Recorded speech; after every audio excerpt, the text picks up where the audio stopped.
আসসালামু আলাইকুম।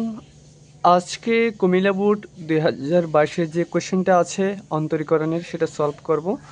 আসলে কুমিল্লা বোর্ডে দুটো কোশ্চেন আছে, তো কুমিল্লা বোর্ডের যে প্রথম কোশ্চেনটা সেটা সলভ করবে এখন।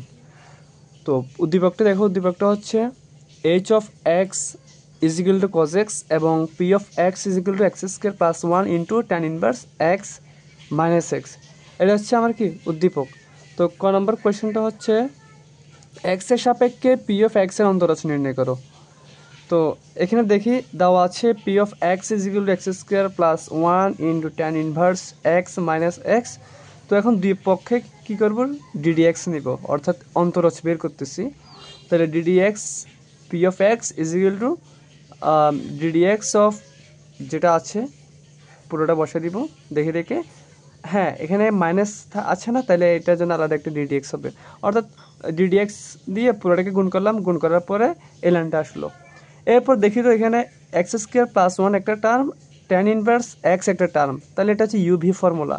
আর আমরা জানি ইউভি ফর্মুলা হচ্ছে কি, ইউকে বের করে বিকে ডিফারেন্সিয়েট প্লাস ভিকে বের করে ইউকে ডিফারেন্সিয়েট।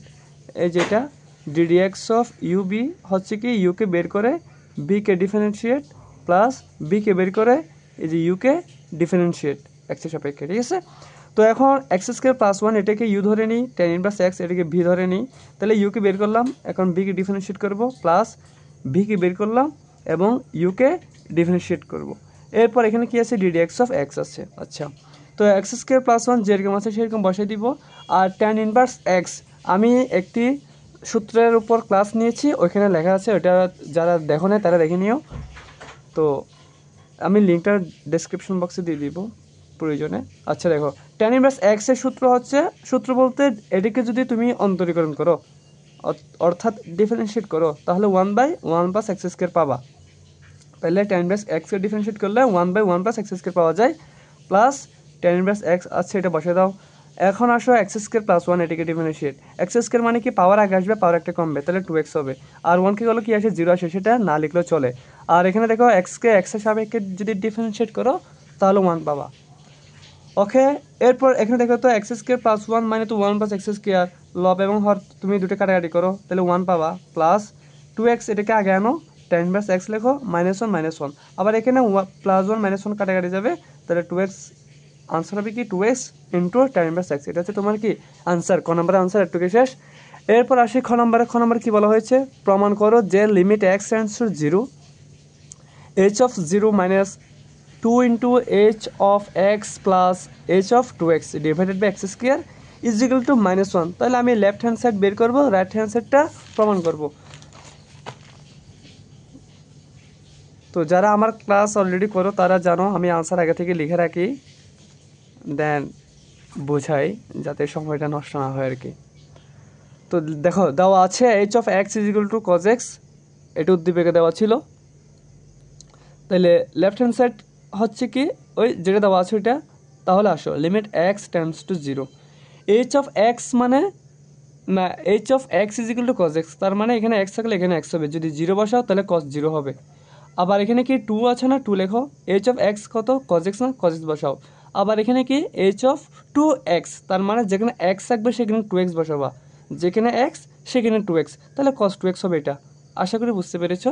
এরপরের লাইনে আসো, limit X tends to 0, 1 plus 1 কেমন আসছে এখানে বলো তো, 1 কেমন আসছে, 1 হচ্ছে cos 0 মান 1। তো একটু সাজে লিখি, cos 2x এটাকে আগে আনি, -2 cos x থাকে নিচে এক্স স্কোয়ার, এটাও আশা করি বুঝতে পেরেছো। এর পরের লাইনে আসো, লিমিট এক্স টেন্ডস টু 0, দেখো 1 প্লাস cos 2x। আচ্ছা আমরা তো একটা সূত্র জানি, cos 2 থিটার সূত্র, এখানে আসলে 4টা আছে, একটা হচ্ছে cos square theta minus sine square theta, আরেকটা হচ্ছে 2 cos স্কোয়ার থিটা -1, আরেকটা হচ্ছে 1 - 2 সাইন স্কোয়ার থিটা, এবং আরেকটা হচ্ছে কি 1 প্লাস সেক স্কোয়ার থিটা নিচে 1 - সেক স্কোয়ার থিটা। তো তাহলে দেখো তো 1 প্লাস cos 2x, এটাতে আসো, এই যে cos 2 থিটা সমান কি 2 cos স্কোয়ার থিটা -1 না, তাহলে 1কে তুমি ওপাশে নিয়ে যাও, তাহলে কি হয় 1 প্লাস cos 2 থিটা, তাহলে is equal two 2 cos square theta. তাহলে তুমি 1 প্লাস cos 2x না লিখে 2 কি লিখতে পারবে বলো তো, 1 প্লাস কস টু এক্স না লিখে 1 প্লাস কস টু এক্স না লিখে 2 কজ স্কোয়ার এক্স লিখতে পারবা, তাই যে 2 কজ স্কোয়ার এক্স লিখলাম। এরপর কি -2 cos x -2 cos x লিখলাম। আচ্ছা, এরপর দেখো এখানে cos x আছে, এখানে cos x আছে, তাইলে তুমি এখান থেকে আচ্ছা এখানে 2 আছে, তাহলে এখানে 2 আছে, তাহলে তুমি 2 cos x কমন নাও। আর মাইনাস কমানোর সাথে, কারণ হচ্ছে 1 - cos x দিয়ে আমি আলাদা একটা সূত্র পাবো, সেই জন্য তাহলে এখান থেকে -2 cos x কমন নিলে এখানে কি থাকে, এটা যদি এটা পুরোটা চলে আসলে এখানে 1 থাকবে 1। আর যেহেতু মাইনাস কমন নিয়েছি, তাহলে প্লাস হলে মাইনাস হবে, এই যে মাইনাসটা প্লাস হবে, প্লাসটা মাইনাস হবে। তাহলে 2 cos স্কোয়ার এক্স থেকে যদি 2 cos x চলে যায়, তাহলে আরেকটা কি থাকে, cos x থাকে। আশা করি এটা বুঝতে পেরেছ। এরপর আসো পরের লাইনে limit X tends to 0 -2 cos x into, দেখো তো এটা হচ্ছে cos 2 থেকে সূত্র, আবার এটা হচ্ছে উপগুণিতকের উপগুণিতক মানে হচ্ছে যেটা কোণ সেটাকে 2 দিয়ে ভাগ। তাহলে দেখো তো এই যে এই cos 2 theta is equal to 1 - 2 sin square theta, এটা দিয়ে মিলবে। তাহলে cos থিটা ইজিক্যাল টু কি হবে, 1 - 2 sin স্কয়ার থিটা বাই 2, তার মানে কোণ যেটা সেটা 2 দিয়ে ভাগ। তো এখন দেখো তো এটা কি 1 - cos x না, তাহলে 1 তুমি cos 2 থিটা মানে cos থিটা আর কি ওই পাশে নিয়ে যাও, তাহলে মাইনাস হবে নাকি। আর 2 sin স্কয়ার থিটা বাই 2 অর্থাৎ 2 sin স্কয়ার x বাই 2 সেটাকে ওই পাশে নিয়ে যাও, তাহলে এটা আনসার হচ্ছে 2 sin স্কয়ার x বাই 2। এটা হচ্ছে উপগণিতকের সূত্র। তো আমার ত্রিকোণমিতির সূত্র আছে, আলাদা একটা প্লেলিস্ট আছে, তো ওইখানে বিস্তারিত লেখা আছে উপগুণিতকগুলো কীভাবে বের হয়। যারা এটা বুঝে না তারা ওখান থেকে দেখে নিও। তো এরপর আসো 2 × 2, তাহলে 4 হবে, প্লাস মাইনাস মাইনাস, আর cos okay sin square x by 2 sin square x by 2। আচ্ছা, এরপর এখানে আসো -4 লিমিট x টেন্ডস টু 0, মানে -4 যেটা আছে এটাকে আমি বের করে ফেললাম আর কি, বের করলাম। তাহলে cos x, আচ্ছা limit x tends to 0 sin square x by 2, এই যে sin স্কয়ার x বাই 2 এবং x, ওই এটাতে x স্কয়ার, এটাকে আলাদা করে লিখলাম কারণ আমরা একটা সূত্র জানি, সেটা হচ্ছে সাইন, এই যে জিনিসটা এরকম, লিমিট যদি x টেন্ডস টু 0 হয়, উপরে যদি সাইন থিটা হয়, নিচে যদি থিটা হয়, তাহলে এটার মান হচ্ছে 1। তো আমরা এই ফরম্যাটে সাজাবো, সেই জন্য এটাকে আলাদা করে লিখলাম। তাহলে দেখো cos টেন্ডস টু কি, সরি x টেন্ডস টু 0, তার মানে যেখানে x থাকবে সেখানে 0 বসাবা, তাহলে cos x মানে cos 0। তারপর এটা কি, এটা x বাই 2 না, তাহলে এটাকে x বাই 2 আকারে সাজাই, যদি সাজাই তাহলে একটা কি দিতে হবে, এটাকে ভাগ, এটা যদি x বাই 2 আনছি, তাহলে 2 গুণ করে দিতে হবে। আবার এই 2 যদি আমি বের করে ফেলি, তাহলে 1/2 হবে, যেহেতু এখানে স্কয়ার আছে তাহলে 1/4 হবে। আর যেহেতু এটা x বাই 2, তাহলে x বাই 2 টেন্ডস টু কী হবে, 0 হবে। আচ্ছা, তো cos 0 এর মান কত, 1। আর sin x by 2 divided by x by 2, এটার মান হচ্ছে 1, স্কয়ার যেহেতু আছে তাহলে 1 স্কয়ার, আর 1/4 আছে পাশে, তাহলে এটা 1/4 হবে। দেখো এখানে 4 এবং 4 কাটাকাটি যায়, তাহলে 1 থাকে, -1। এটা হচ্ছে তোমার কি রাইট হ্যান্ড সাইড। তো আশা করি বুঝতে পেরেছো। এবার আসি গ নাম্বার কোয়েশ্চেন কী বলেছে দেখি একটু। গ নম্বরে বলা হয়েছে √3h of π/2 - x plus 3h of x এর চরম মান নির্ণয় করো। এখন বলি চরম মান কি, চরম মান হচ্ছে যে গুরুমান এবং লঘুমান বের করি না আমরা, ওই দুটোই বের করতে হবে।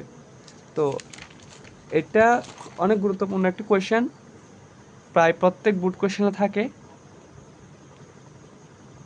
বরাবরের মতন, কুমিল্লা বোর্ড যেটা আছে ওইখানে কোয়েশ্চেনটা আসছে। তাহলে দেখো দেওয়া আছে h of x is equal to cos x,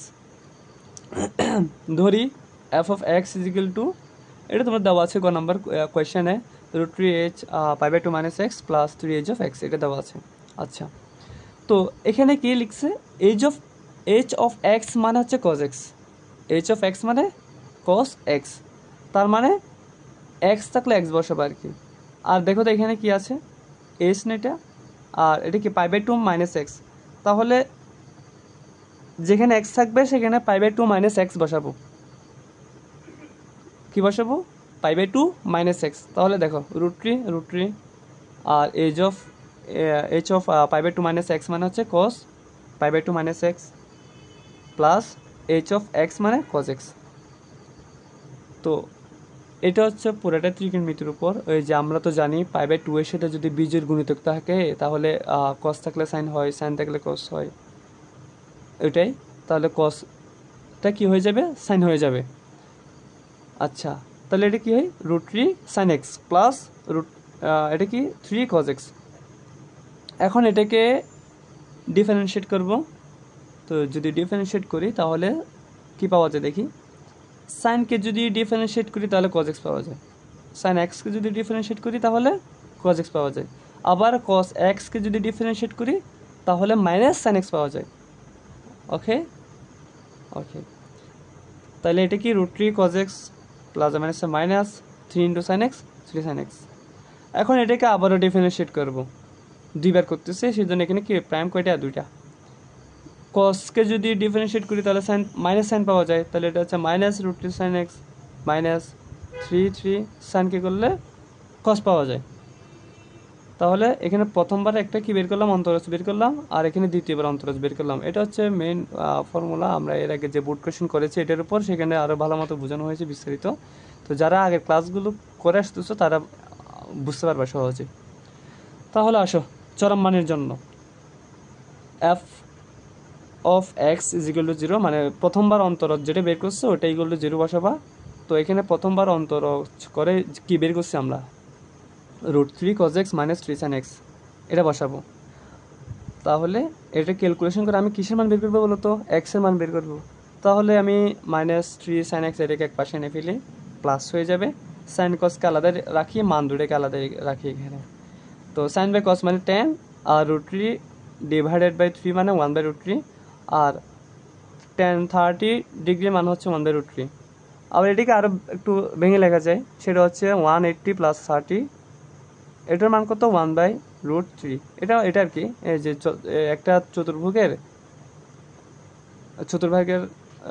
চারটা চতুর্ভাগ থাকে না, এই প্রথম দ্বিতীয় তৃতীয় চতুর্থ, এটা হচ্ছে tan এবং cot এর ঘর। তাহলে 180-র সাথে তোমার 90 থেকে ছোটো কোনো একটা মান যদি যোগ করে সেটা tan এর ঘরে চলে আসবে, ওইটাই। তাহলে এখানে x এর কটা মান পাচ্ছি, দুটো পাচ্ছি, একটা 30 ডিগ্রি, একটা 210 ডিগ্রি। তো এখন এই x এর মানটা আমরা যে ডাবল অন্তরজ বের করলাম সেইখানে বসাবো। সেখানে বসালে আমরা সেটা কি তোমার লঘুমান হবে না গুণমান হবে সেটা বের করতে পারবো। তাহলে আসো প্রথমে এটা তুমি চাইলে 30 বসাতে পারো বা 210 বসাতে পারো, আগে পর করলে সমস্যা নেই। তাহলে এখানে 210, তাহলে তুমি যেখানে x থাকবে সেখানে 210 বসাবা।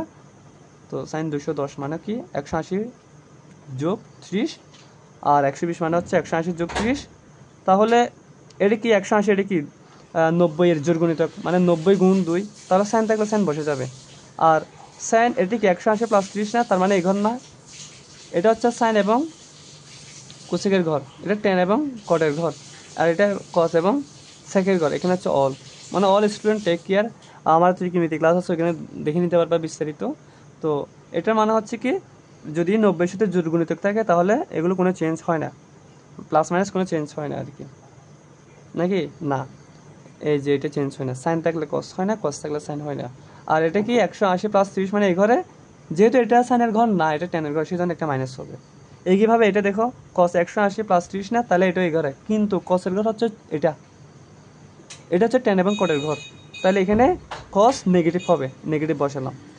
এখন মান বসাই, সাইন 30 এর মান হচ্ছে হাফ, cos 30 হচ্ছে √3/2। তো এখন ক্যালকুলেশন করলে কি পাওয়া যায় দেখি, মাইনাস মাইনাসে প্লাস √3/2, মাইনাসে মাইনাসে প্লাস 3/2, তাহলে 4√3/2, তাহলে কাটাকাটি করলে 4 এবং 2 কাটাকাটি করে তাহলে 2 পাওয়া যাবে, তাহলে 2√3 পাবা এখানে। তো 2√3 এটা কি 0 থেকে বড় নাকি ছোট, অবশ্যই 0 থেকে বড়। তাহলে যদি 0 থেকে বড় আসে তাহলে সেটার লঘুমান পাওয়া যাবে, সেটা কি পাওয়া যাবে, লঘুমান পাওয়া যাবে। এখন লঘুমানটা বের করব, কেমনে বের করব, এই যে তুমি যে x এর মানটা 210 বসাইছো সেটা ফাংশন অফ এক্সে বসাই দিবে এখানে যদি বসাও তাহলে তুমি কি পেয়ে যাবা, এই যে ফাংশন অফ এক্স আর কি, এখানে বসালে তুমি সেটার লঘুমান পেয়ে যাবা। তাহলে লঘুমানটা বসাই, বের করি, যদি এক্স এর মান 210 বসাই তাহলে আমি লঘুমানটা পাবো।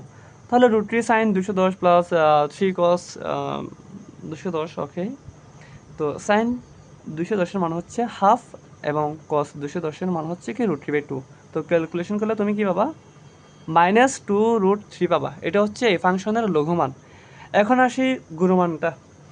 তো আমি প্রথমে কি বসেছিলাম, দ্বিতীয় অন্তরজে x এর মান 210, এখন বসাবে 30 বসালে কি আসে দেখি।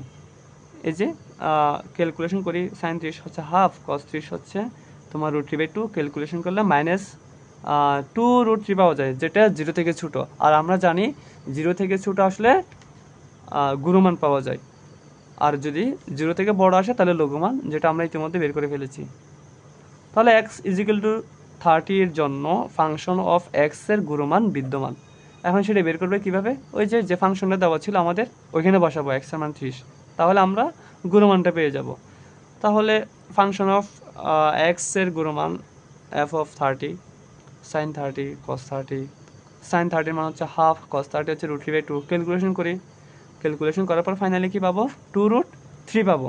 তাহলে এটা হচ্ছে কি ফাংশনের ওই যে প্রশ্নে যেটা বলো চরম মান মানে গুণমানে বের করতে হবে এবং লঘুমানে বের করতে হবে। তাহলে আমি এখানে গুণমান পাইছি √2√3 আর লঘুমান পাইছি -2√3। তো আশা করি বুঝতে পেরেছো আজকের ক্লাস। সামনে আরও অনেক বোর্ড কোয়েশন সলভ আসবে। তো এই আর কি। ধন্যবাদ সবাইকে। আসসালামু আলাইকুম।